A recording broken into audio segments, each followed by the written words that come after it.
The night of June 5th, 1944, had fallen over Normandy like a velvet curtain, dark and unyielding, though the rain had ceased barely an hour before, leaving the air thick with the scent of wet earth, diesel, and the faint tang of distant gunmetal.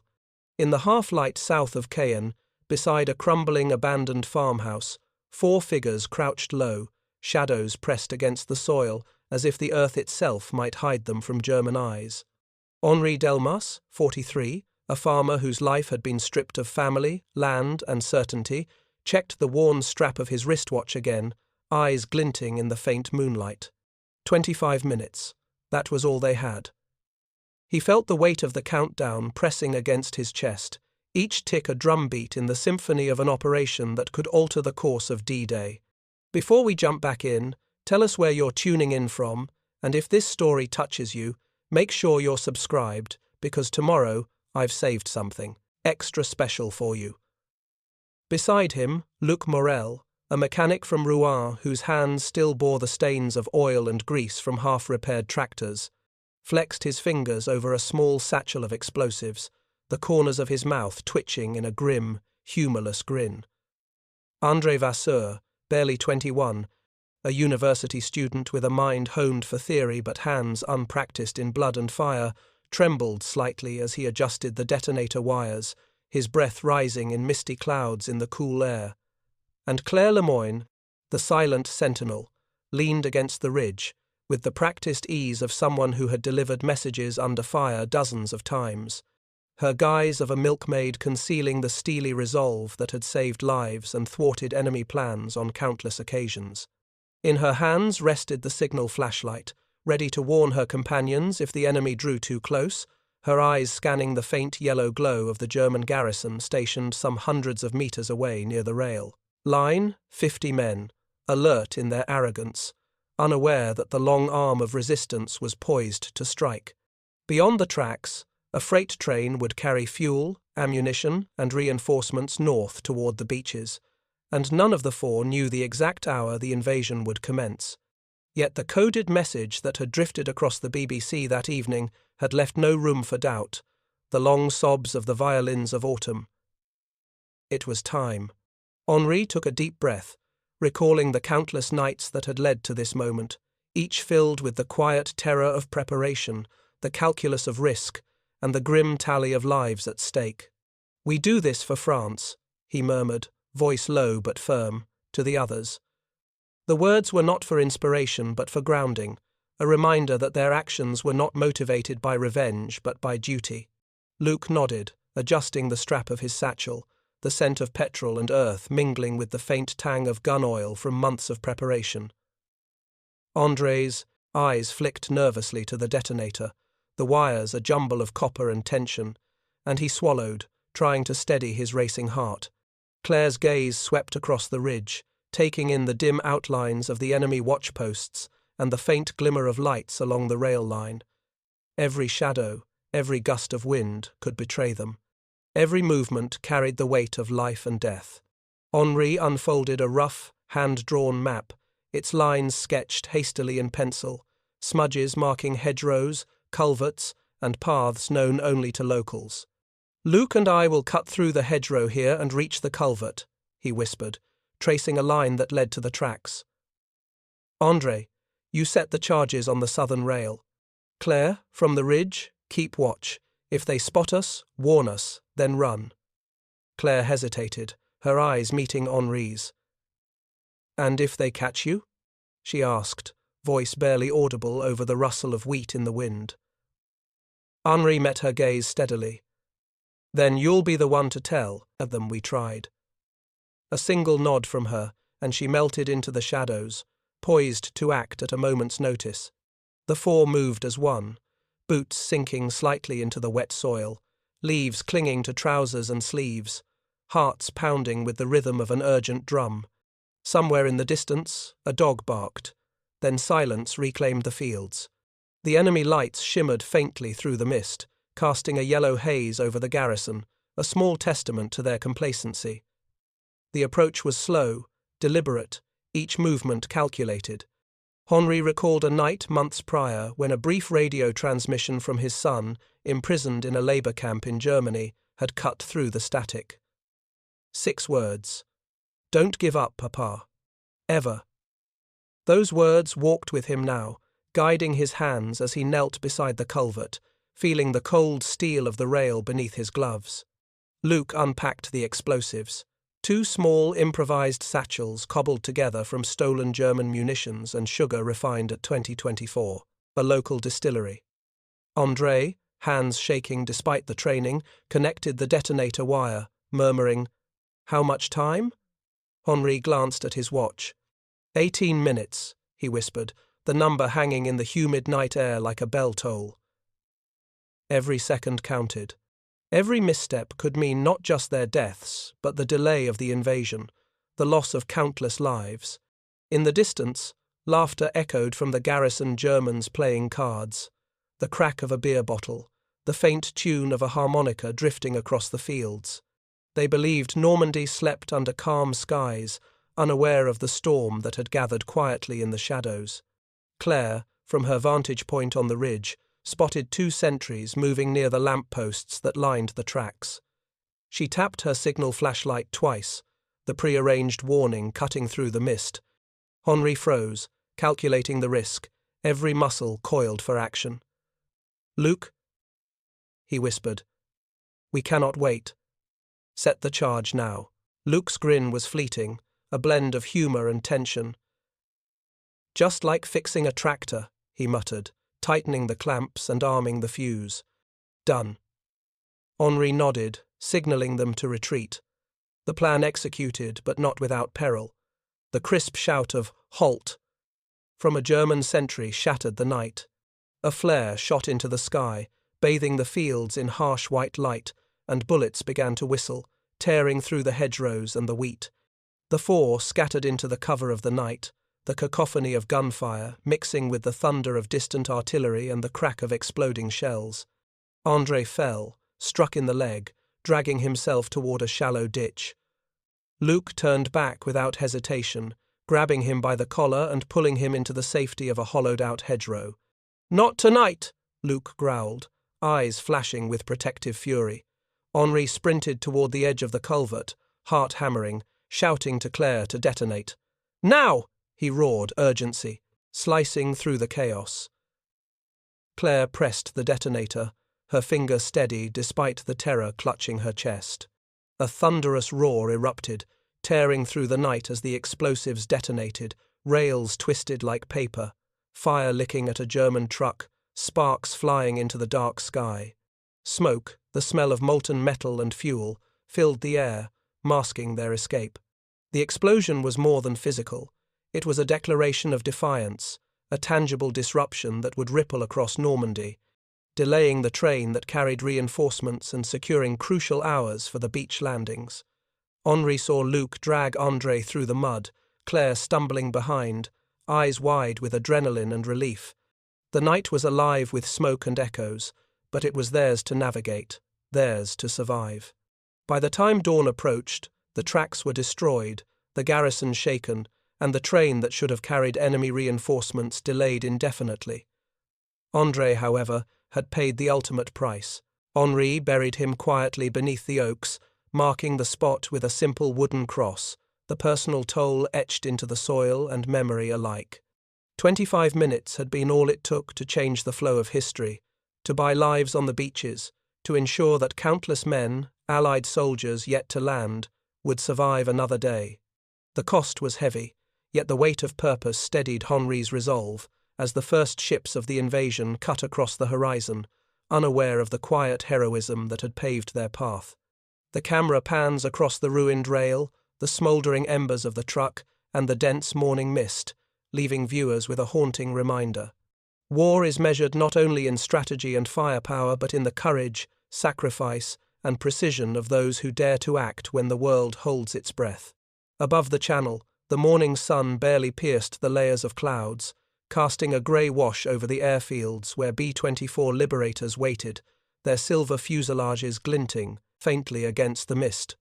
Inside hangars and workshops far behind the front lines, a quieter battle was waged in shadows, oil, and gears, where the fight was not against men but against uncertainty, error, and the limits of human precision. This was the realm of the Norden bomb sight, a device whose reputation had outstripped its reality, a mixture of myth, secrecy, and genuine mechanical genius. Carl Norden, born in the Dutch East Indies, a mechanical engineer trained in Sweden, had brought the device to the United States in 1911, and by the late 1920s it had begun its long evolution under the auspices of the Navy and later the Army Air Forces. The bomb sight was a marvel of analog engineering, a combination of gyroscopes, optics, and tachometric computation that promised precision bombing at altitudes no human eye could reliably judge. The bombardier peered into a glass housing known affectionately as the football, its surface etched with crosshairs, stabilized by gyros that held the telescope steady against pitch and roll, while an intricate roller mechanism, turned by the operator, adjusted for the aircraft's motion and speed.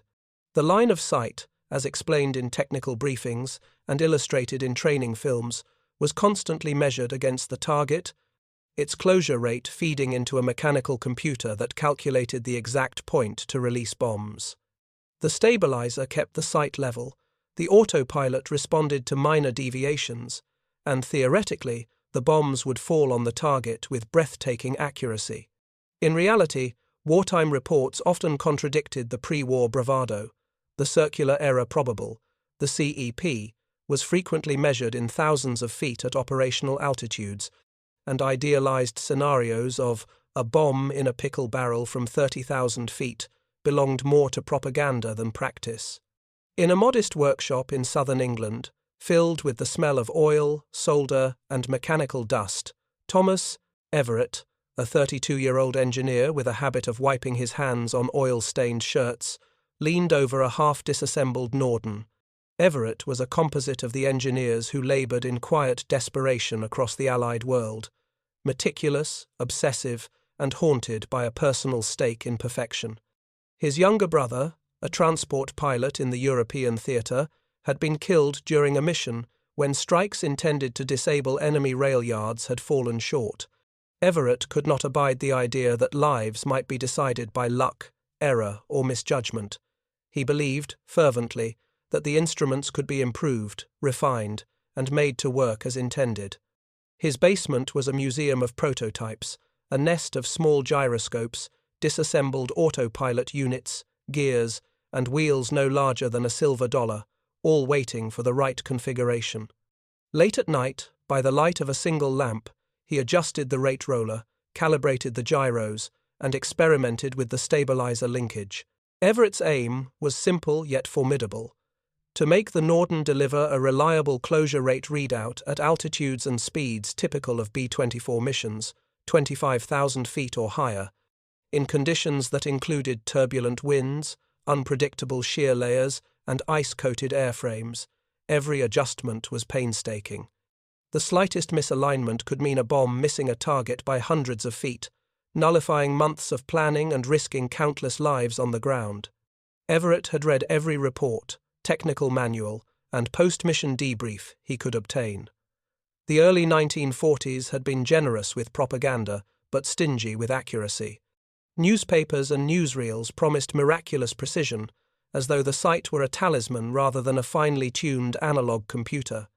Politicians in Washington and London spoke in breathless tones of bombs landing precisely in barrels from 30,000 feet, a spectacle meant to dazzle the public and intimidate the enemy. In truth, combat conditions were far less forgiving. Flak, clouds, turbulence, and wind estimation errors conspired to scatter bombs over hundreds of meters. Even highly trained bombardiers in lead formations faced uncertainty with every release. Everett understood the problem not as one of optics alone, but of dynamic computation. The rate at which the line of sight closed on the target at high altitude, under variable wind conditions, did not match the assumptions baked into the pre-war calibration tables. If only the sight could be made to read true ground closure, accounting for shear and speed, the bombs would fall closer to where they were intended. The solution Everett devised was ingenious in its simplicity. It was not electronic, not reliant on magic, and certainly not a panacea. It was mechanical, elegant, and entirely practical. He introduced what he called a differential rate calibration, a subtle adjustment to the rate knob and roller mechanism inside the sight that re-indexed the internal disc to correspond more closely with real-world conditions at high altitude. In addition, he instituted a pre-flight wind mapping procedure. The bombardier would measure wind speed and direction using simple instrumentation before takeoff, feeding that data into the sight's settings. The combination of differential rate calibration and pre-flight wind correction allowed the sight to compute closure rates far more reliably than before. The sight could not account for every gust or turbulent layer, but it eliminated one of the largest error terms that had plagued high-altitude missions, the misestimation of ground speed over a moving, turbulent air mass. In diagrams shown in training films, the principle was clear. The bomb sight did not see the wind directly. Instead, it observed how fast the line of sight closed on the target. At 25,000 feet, the relationship between aircraft motion and ground closure was non-linear. Everett's tweak re-indexed the mechanical roller positions so that the closure rate readout corresponded more closely to reality, a small mechanical modification, but one with outsized consequences. Everett's work was a careful balance of secrecy, precision, and experimentation. Each night, he took apart a sight, examined the gyros, traced the path of the sight's internal shafts, and tested miniature mock-ups of moving air masses using fans, weights, and small models. Occasionally, he would receive a report from a bomber group, 2,000 feet off, target obscured by clouds, no casualties spared. Each failure sharpened his focus. He studied diagrams of the B-24's autopilot interface, noting how small corrections from the stabilizer could compensate for roll, but did not fully translate to closure rate adjustments. By carefully modifying the rate roller and ensuring the autopilot received accurate input from the sight, Everett created a system in which the bombardier could, for the first time, rely on the readings to adjust for high-speed, high-altitude conditions. Archival footage intercuts with the narrative. Bombers climbing through freezing layers of stratus clouds, men in fur-lined goggles, electrical suits bulked with insulation, their breath fogging the canopy, and fingers wrapped in thick gloves. Bomb bays open, bombs swinging in racks, instruments glinting in dim light. Everett's hand is shown adjusting a miniature model, a pencil marking angles on a small dial, oil-stained gloves brushing over brass fittings. Voiceover explains, "The rate knob is not magic. It is mathematics made tangible, a mechanical lens through which the chaotic world of air, wind, and motion is translated into a steady release point." Without this subtle intervention, the sight's calculations at 25,000 feet over moving terrain would remain prone to systematic error, the very error that had killed Everett's brother. The myth of the Norden, however, persisted. Politicians, journalists, and newsreel producers continued to circulate images of bombs falling like rain into perfect circles, each explosion a testament to mechanical perfection. In combat, the reality was brutal. Flak tore through formation after formation. Clouds obscured targets. Wind gusts shifted unpredictably. Even in a perfect formation, a single misreading of closure rate could send a bomb hundreds of feet off target, striking homes, rail yards, or fields without affecting strategic goals. Everett's trick did not make miracles, but it gave men a fighting chance, a tangible improvement that transformed a system that had been overly dependent on luck into one where skill, calculation, and preparation regained dominance. He named the adjustment the Everett calibration, quietly, leaving no trace in official manuals, inserting it by hand into each site destined for combat. Testing was done with meticulous care, using models, scale diagrams, and controlled drops from training aircraft. He measured the difference between predicted and actual bomb fall. Results were promising. Where the original site had errors measured in hundreds of feet at 25,000 feet, the calibrated site reduced errors significantly, sometimes by more than 50% under controlled conditions. To the outside observer, the change was invisible. To the bombardier, it meant confidence, a rare commodity at high altitude when the sky seemed both vast and hostile, flak and fighters waiting like unseen predators. Everett's satisfaction was private, tied to a simple principle. If the mechanical system could be made to approximate reality, human lives would be spared, and precision could finally match promise. In diagrams and animations, the effect is clear. A line of sight vector sweeps across a target. The roller disc inside the sight adjusts, moving tiny gears in concert with the autopilot, compensating for aircraft roll and ground speed. Without Everett's differential rate, tweak, the vector diverges, closure misread, bombs fall short or long. With it, the sight reads accurately, the release point aligned, the path of destruction confined to intended targets. The ingenuity is in the subtlety. No extra power, no electronics, no magical formula. Just a careful understanding of mechanical behavior at extreme conditions, applied with relentless precision.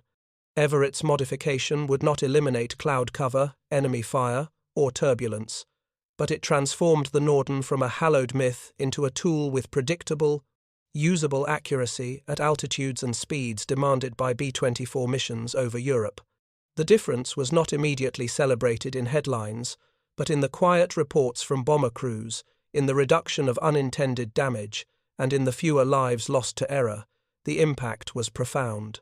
This was engineering with consequences measured in human lives, a testament to one man's obsession with precision and one brother's memory, carried into the skies over a war-torn continent. The dawn broke slowly over the British airfield, a thin mist curling over the frozen grass as B-24 Liberators sat lined on the tarmac, their silver fuselages glinting faintly in the grey morning light. Flight crews, bundled in heavy woolen flight suits and fur-lined jackets, moved with purpose yet cautious awareness of the cold, biting wind. Their faces were pale from the chill, eyes narrowed behind goggles, fingers stiff inside thick gloves. In the nose of each bomber, the bombardier crouched over instruments, checking mechanical dials, sweeping lenses with oil-stained cloths, and breathing through condensation fogging the glass. It was in these noses, amid the hum of auxiliary pumps and the creak of metal joints, that Everett's modifications to the Norden bomb site would first be put to the test. Practice ranges stretched across nearby fields, targets painted in concentric circles, simulated trains rolling along narrow tracks, drums and wooden cutouts providing artificial objectives for crews to engage. The camera lingers on these minute details, the glint of a sight lens catching the first rays of sun, the soft scratch of a pencil marking wind readings, the subtle vibration of a heavy airframe warming engines before a test climb.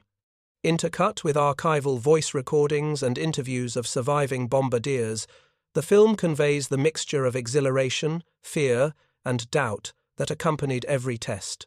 One voice recalls the precise moment the release light blinked, the bay doors swung open, and the bomb dropped into a narrow gap on the ground, heart racing, stomach twisting, and a fleeting sense of triumph mingled with dread.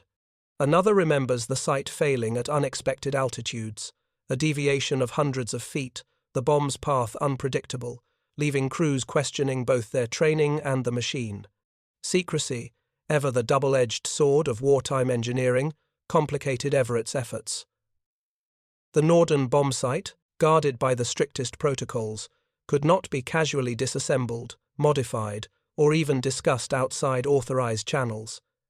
Everett faced bureaucratic walls as formidable as any flak barrage.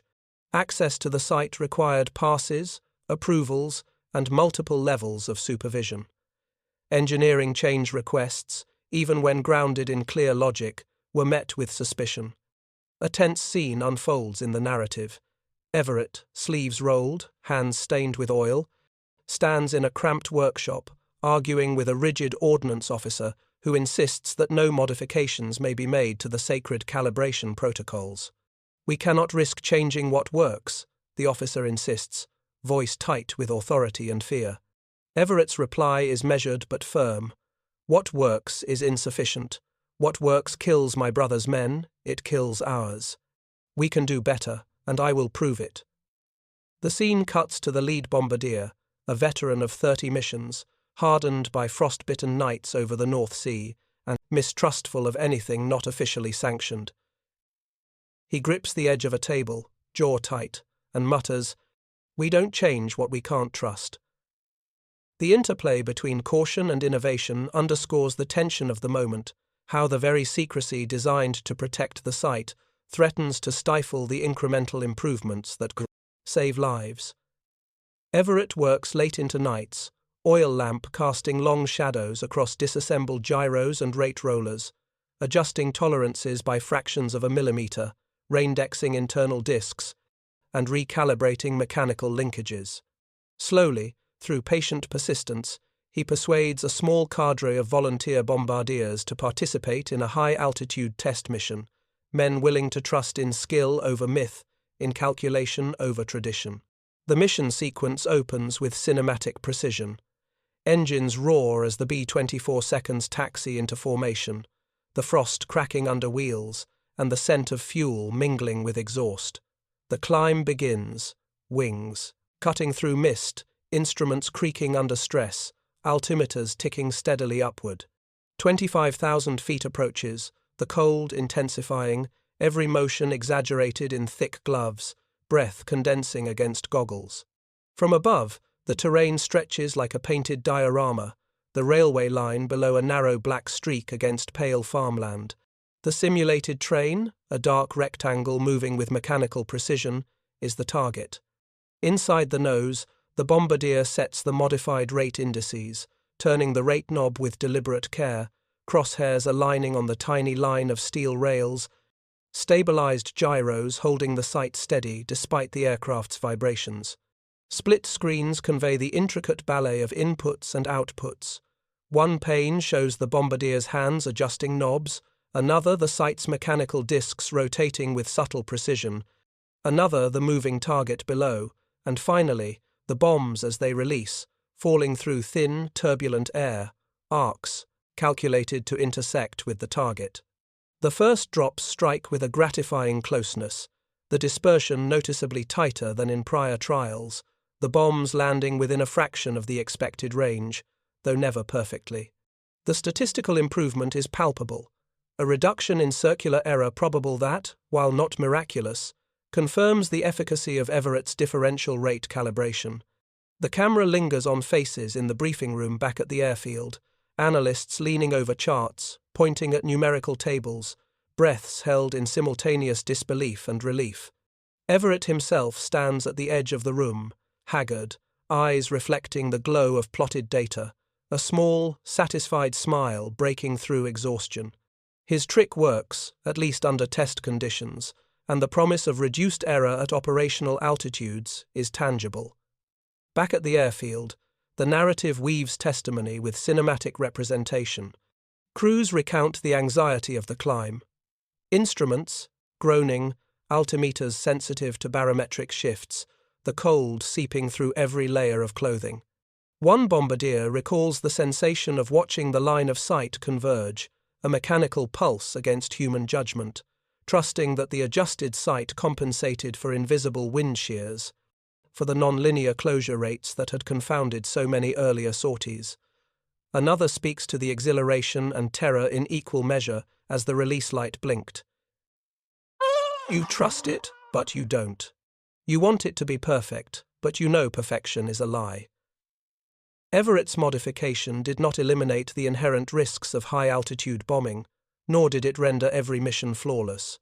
What it offered, however, was predictability, a quantifiable improvement over previous uncertainty, a measure of control in a theatre dominated by chaos.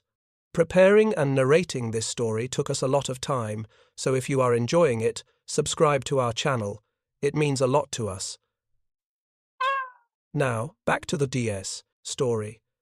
The sequence emphasizes procedure as much as result. Bomb bays swing open, steel cables groan, and each bomb's trajectory is tracked meticulously. Instruments record wind speeds, air density, and target closure, feeding back to logbooks and debriefings. Everett, sitting with his team, notes discrepancies, cross-references readings with known ground conditions, and adjusts calibration tables where necessary. Each iteration, no matter how small, is a victory in precision engineering, a reaffirmation that mechanical ingenuity can offset some of the randomness inherent in high-altitude flight. Intercut historical footage shows other crews, eyes squinting against sunlight reflecting off clouds, adjusting sights, calling for pre-flight wind mapping, and relying on both human skill and mechanical improvement to bridge the gap between myth and reality. Yet, secrecy continues to shadow progress. Everett's success is quietly documented, shared only within a limited circle, archived, under code and protocol numbers. No public acclaim awaits. No headlines will proclaim the reduction in CEPs achieved through careful mechanical adjustment. Instead, the results are folded into operational planning, informing future missions where high-altitude strikes against rail networks, bridges, and supply lines will rely on more reliable calculations. The camera captures the juxtaposition. Jubilant test results in small briefing rooms, contrasted with the vast unseen impact on the European theatre below, where each fraction of improvement could mean fewer civilians caught in the crossfire and fewer Allied crews lost to error. The narrative returns to the human element. Everett's fatigue is palpable, nights spent hunched over lenses, hours adjusting minute screws, oil and grease under fingernails, eyes straining in lamplight. He interacts with bombardiers patiently, answering questions, explaining the principle of differential rate, walking crews through pre-flight wind mapping, procedures. Skepticism persists, yet trust grows incrementally. One bombardier, initially doubtful, admits, "I didn't believe it would make a difference. I've flown 20 missions with the original sight, and now I can see it." Another, younger and less experienced, notes the quiet reassurance, "It's not magic, but it feels like the machine finally understands the sky." Everett files reports with meticulous care, numbers logged, adjustments noted, observations recorded in triplicate. These documents, though small, represent a bridge between theory and practice, between innovation constrained by secrecy and the practical needs of combat crews. In montage sequences, the film traces the full arc of testing, repeated climbs to 25,000 feet, varying conditions of wind and visibility, mechanical checks, and repeated bomb drops. Each pass reinforces the principle that small mechanical changes, guided by rigorous observation and iterative testing, can yield meaningful improvements in operational effectiveness. Crew reactions are intercut with diagrams showing roller adjustments, gyroscope alignments, and line-of-sight calculations, making the abstract tangible. The visual narrative conveys the stakes. Every successful drop, every measurable reduction in error, is not only a victory for engineering, but a potential safeguard for human life. The act closes with a quiet, reflective sequence. Everett alone in his workshop, instruments laid out around him, light from a single lamp, highlighting oil-stained gloves and metal components. He gazes at a site partially disassembled, considering the implications of his work. Outside, the airfield is silent except for distant engines warming for the next mission, the cold morning mist rising over frost-coated grass. Voiceover intones that the modifications have passed initial testing, that statistical improvements are documented, and that the challenge of translating mechanical genius into operational reality has been partially met. Everett's smile is faint, weary, yet resolute. The trick works, but the path ahead, real combat, unpredictability, and human error remains. Still, a foundation has been laid, a bridge between myth and reality, between secrecy and utility, between skepticism and proof. In this small workshop, amid oil, gears, and determination, one engineer has nudged the odds in favor of precision, creating a legacy that, while unseen by the public, ripples through every high-altitude mission that will follow. The early hours of June 5, 1944, were thick with tension and expectation across southern England and the Normandy coastline. The kind of tension that stretched across intelligence briefings, airfields, and farmhouses alike. Allied operational planners, gathered in dimly lit rooms filled with maps, charts, and annotated overlays, made decisions that would ripple across hundreds of miles, across land, air, and sea. They sought to synchronize disparate elements of a massive invasion force, and crucial to their calculations was the concept of windows of vulnerability, moments when German reinforcements, convoys, and armoured divisions could be delayed, disrupted, or destroyed before reaching the front. It was in this context that sabotage teams, like Henri Delmas's band of resistance fighters, and high-altitude bombing formations equipped with Everett's calibrated Norden bomb sights, became interlocking cogs in a larger operational machine. Historians explain that these two seemingly separate threads, local resistance and strategic bombing, functioned together to create friction in the German defensive apparatus. By the end of the spring, commanders in London and southern England had identified critical rail junctions, supply dumps, and bridges whose temporary destruction would force the enemy to divert resources, slow reinforcements, and expose vulnerabilities along lines leading directly to the Normandy beaches. On the night of June 5th, the sabotage teams moved with practiced precision. Henri Delmas, now more experienced and grimly determined, crouched beneath the shadow of a hedgerow, his eyes fixed on the railway line that had been studied, sketched, and memorized over countless nights. Luc Morel adjusted the satchel charges, ensuring that the fuses would ignite at exactly the right moment. André Vasseur, though trembling, checked the timing mechanism one last time, and Claire Lemoine kept watch, alert for patrols or the distant glimmer of searchlights. When the countdown reached 0, a series of thunderous detonations shattered the night, splintering rails and flipping a small truck into the embankment. Sparks flared, smoke rolled across fields, and the resistance fighters disappeared into darkness, leaving only the echoes of destruction behind. Archival footage, interspersed with cinematic reconstruction, shows the rail twisted into jagged shapes, the train scheduled to pass, through delayed by crucial minutes. A historian explains that the delayed convoy was meant to carry a small armour unit, and that delay, though brief, rippled across command decisions and troop movements, illustrating how local actions could amplify the effect of larger strategic plans. Meanwhile, at airfields in southern England, B-24 Liberators began to line up in formation under the low, pre-dawn light, engines throbbing in rhythm with the anticipation of the cruise. These aircraft, selected for their reliability and range, carried modified Norden bomb sights equipped with Everett's differential rate calibration, a small but critical improvement that allowed bombardiers to account for high-altitude closure rates and wind shears that would otherwise make precise targeting impossible. Flight crews, wrapped in heavy woolen flight suits and fur-lined hoods, adjusted goggles, checked oxygen regulators, and verified instrument alignment. In the lead aircraft, the bombardier carefully centered the aiming reticle on a tiny rail overpass, visible only as a faint line across patchwork fields below, the altitude reaching 25,000 feet, the air thin and cold, the engines straining against rising thermals. The cinematic lens lingers on the sight, gyroscopes spinning steadily, line-of-sight crosshairs trembling slightly as they lock on the target, mechanical discs rotating in delicate synchrony.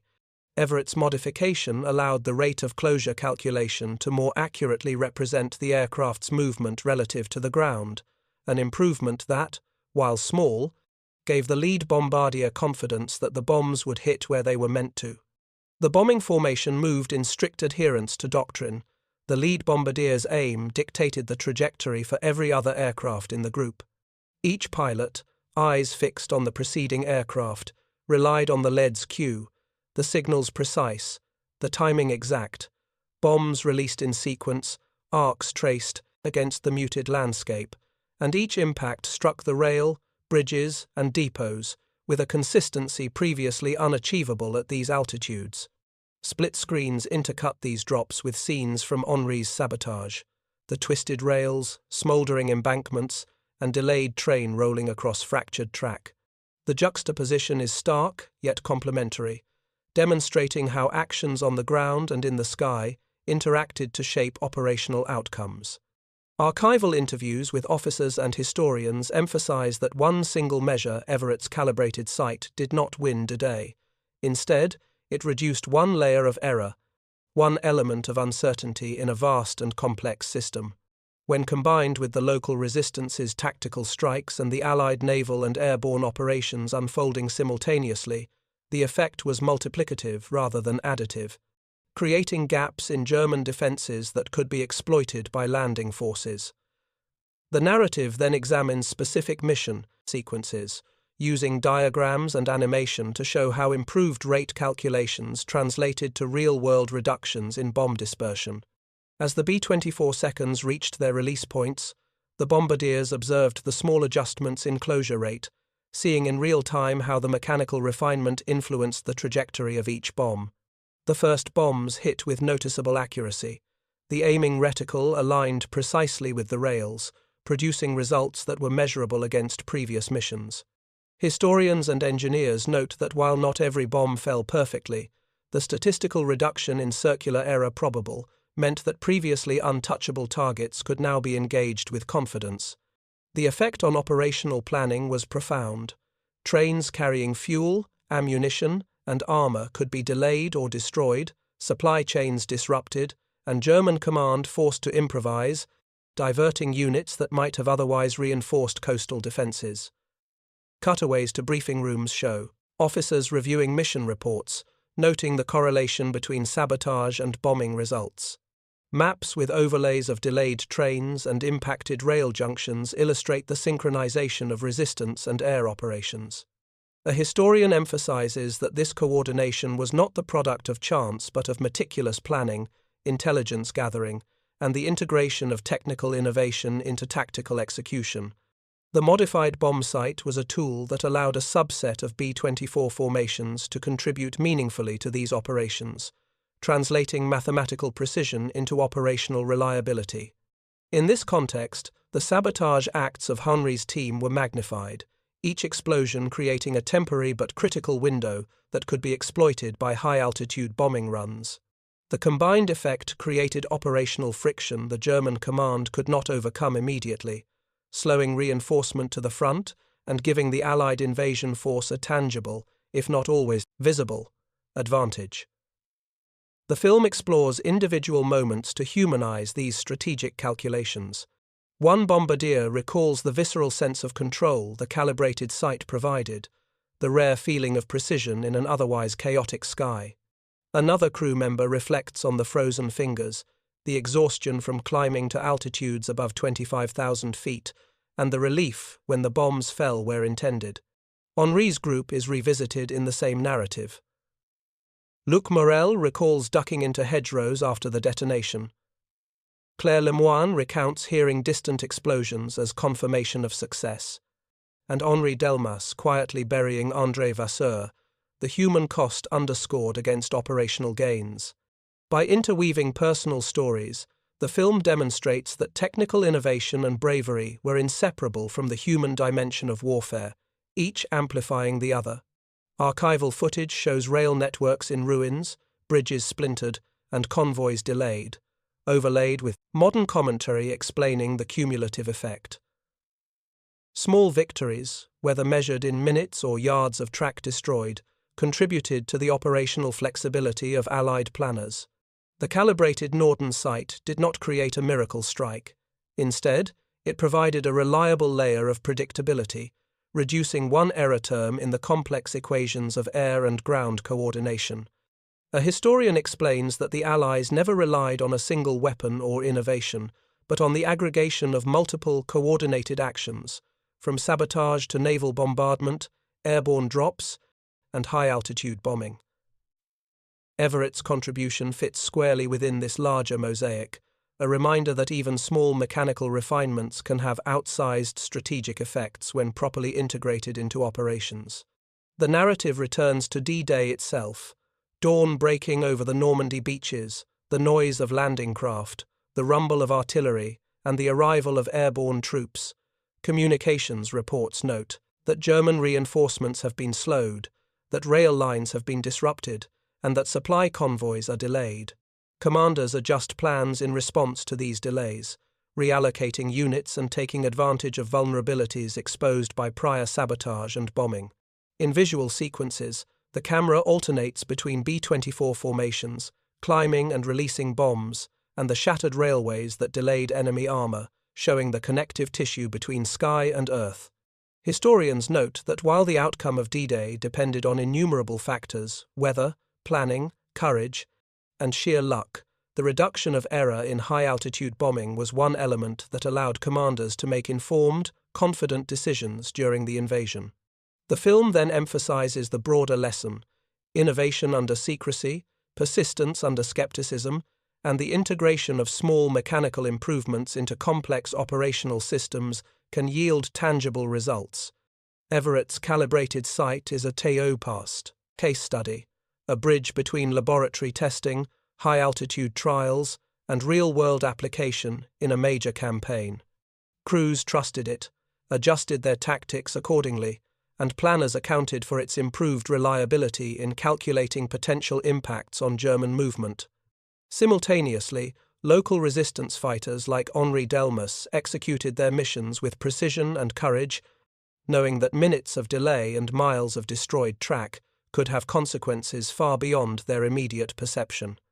The synthesis of these actions, human bravery, technical refinement, strategic planning, embodied the long reach of operational coordination, how a change in a sight, a well-placed charge, or a calculated maneuver could ripple across the battlefield, influencing outcomes in subtle but critical ways.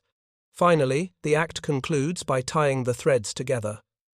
The sabotage mission in Normandy, the B-24 formations employing Everett's modified sights, and the broader operational plan converging in a sequence of synchronized events. Archival footage overlays cinematic reconstruction, the bombs falling with enhanced precision, the rail line fragmented, the delayed convoy crawling behind twisted steel. Voiceover underscores that Everett's trick did not guarantee victory, but it increased reliability where uncertainty had dominated, providing planners with actionable intelligence and crews with confidence in their equipment. Historians affirm that the combination of local resistance and improved high-altitude bombing created operational windows that were exploited fully on D-Day, contributing to the overall success of the invasion. The camera lingers on Henri Delmas, watching from a distant hill, the ruins of the railway beneath him, the smoke still curling from the sabotage. The narrative voice reminds viewers that these moments, small acts of ingenuity and courage, combined to shape history, demonstrating that even incremental improvements, when integrated into larger systems of strategy and execution, can produce effects far beyond what their inventors might have imagined.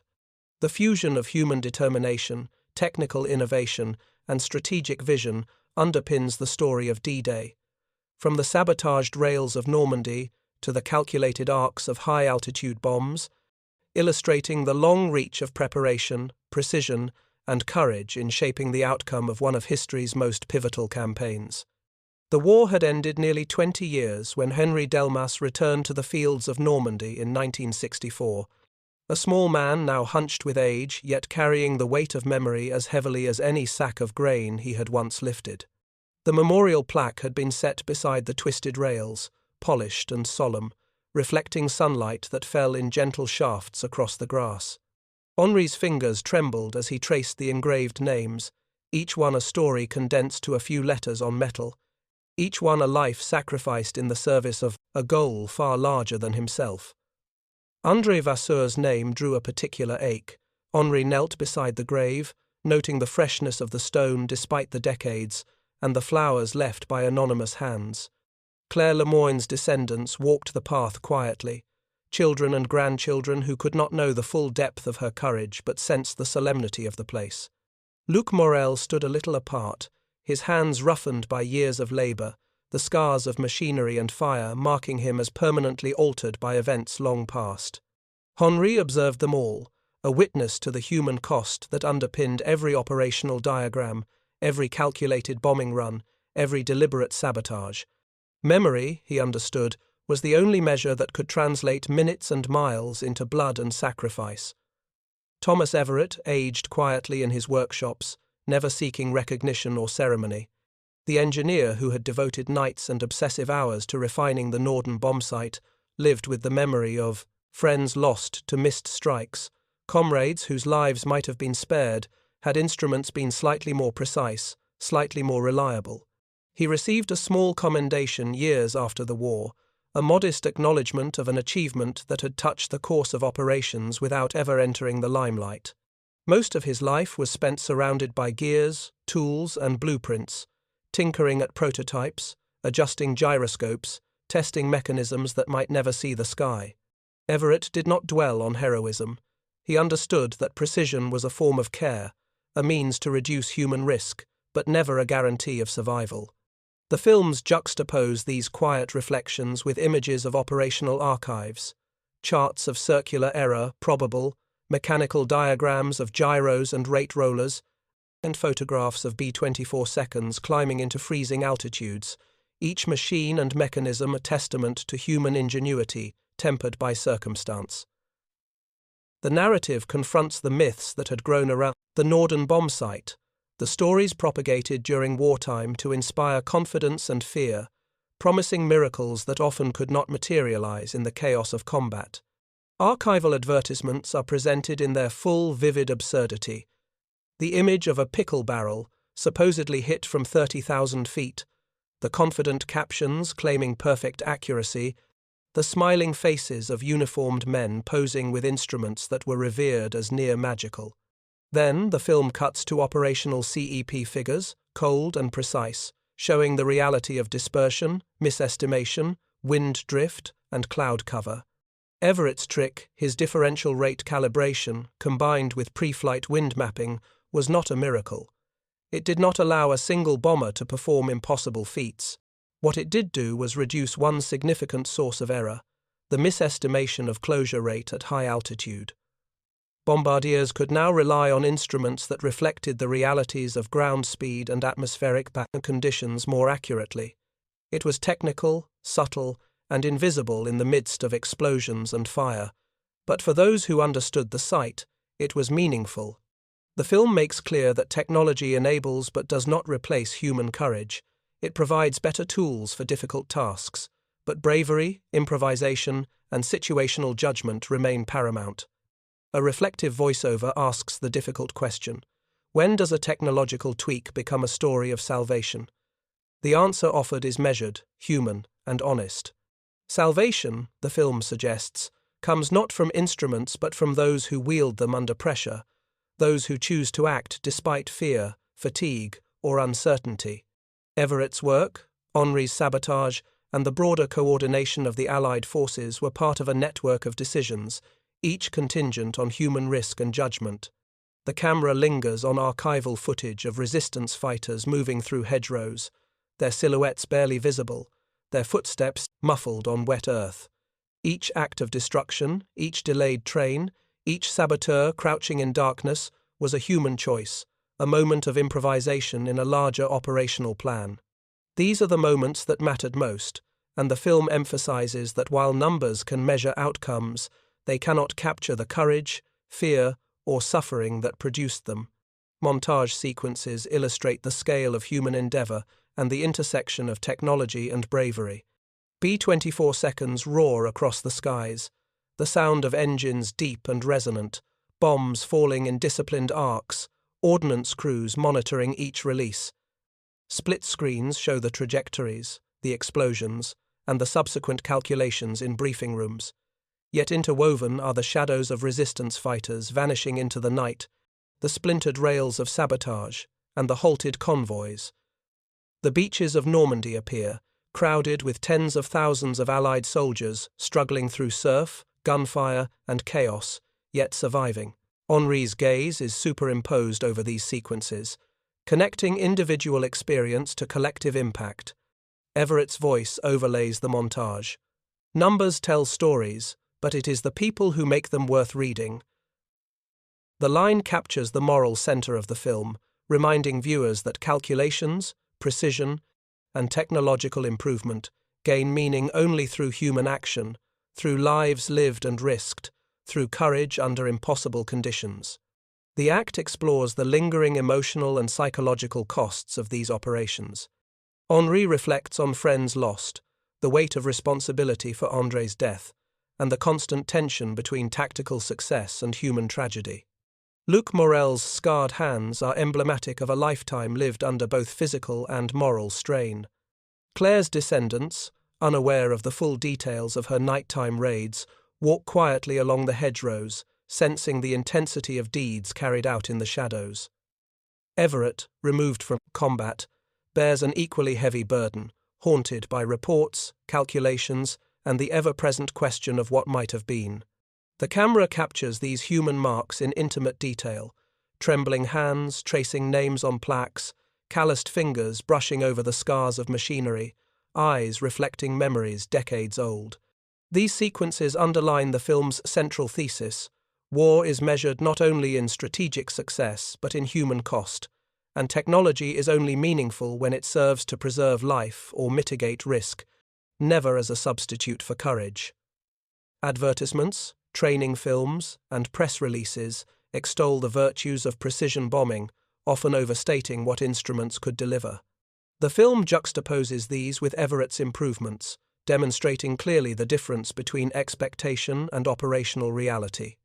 CEP reductions are shown in graphics: 1 point, 2 points, a few tens of yards, yet each reduction represents lives potentially saved, convoys delayed, and operational plans enabled. The distinction is critical. Everett's work was not about magic or heroism in isolation. It was about giving human operators the chance to make informed, deliberate choices under extreme conditions. This emphasis on nuance and clarity separates legend from fact, showing audiences that while instruments and calibration matter, they are inseparable from the courage and improvisation required to act effectively in the field. The final sequences focus on memory, commemoration, and reflection. Henri walks the line of his sabotage once more, now a field of green, interrupted only by memorial markers. He pauses at André's grave, tracing letters worn smooth by wind and rain, bowing his head in silent respect. Luc Morel flexes his scarred hands, a gesture that communicates years of toil, pain, and survival. Claire's descendants linger at the periphery, acknowledging the bravery of a woman whose name they carry but whose deeds are largely unknown.